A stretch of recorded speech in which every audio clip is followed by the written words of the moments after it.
Ito nga mga boss sa mga pangyayari dito nga sa loob ng locker room ng Golden State Warriors matapos nga ditong makamit ni Stephen Curry ang kanyang ika-4,000 3-point field goal dito nga sa NBA history. Ano nga bang sinurprise eto si Stephen Curry dito nga ng kanyang mga teammates dito nga sa kanilang locker room? Ano nga ba mga nangyari dyan? Tara't pag-usapan natin yan.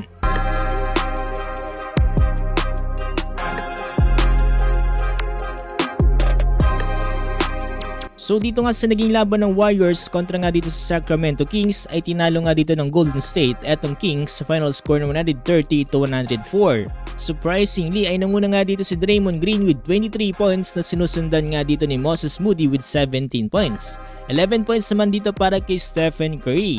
Pero sa gitna nga ng laban na to mga boss no, ang isa talaga sa pinaka-inaabangan dyan ng mga fans ay makamit nga dito ni Stephen Curry ang kanyang ika-4,000 3-point field goal dito nga sa kanyang career.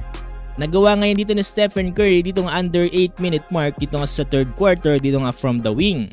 Dahil dyan mga boss no, si Stephen Curry lang naman ang number 1 at meron lamang record na 4,000 3-point made. Pangalawa sa kanya si James Harden with 3,124 at Ray Allen with 2,974. Patid nga rin sa historic moment na to ang kanyang asawa at matapos nga yan ay meron din mga ilang tribute videos ito nga para kay Stephen Curry. Sabi nga dito ni Stephen Curry mga boss na mas masaya nga daw siya dahil ang event na to ay nangyari pa mismo nga dito sa kanilang home court. Medyo weird nga lang daw kasi kinakailangan niya pa ng mga ilang attempts bago nga talagang maipasok itong kanyang 3-pointer. Pero yung moment nga daw na naipasok niya itong tira ay talagang naging special moment nga daw ito para sa kanya at mga fans. Tinanong nga rin dito sa Stephen Curry kung maaabot niya nga daw ba yung 5,000 career points. Sabi dito ni Stephen Curry hindi niya nga daw masabi pero hindi niya naman daw nililimitahan yung kanyang sarili. So who knows nga daw mga boss no, baka mangyari to balang araw. Tapos after nyan mga boss no, eto naman ang special moment dito ni Stephen Curry matapos nga niyang dumiretso nga dito sa kanilang locker room kung saan sinalubong nga siya dito ng isang napakalamig na pag-welcome.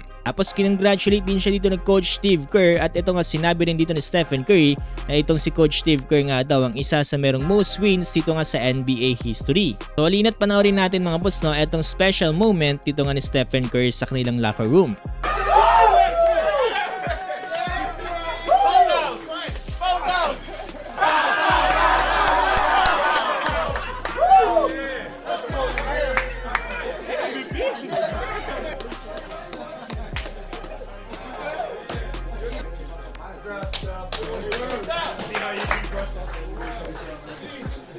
Just us, 1, 2, 3. Just us.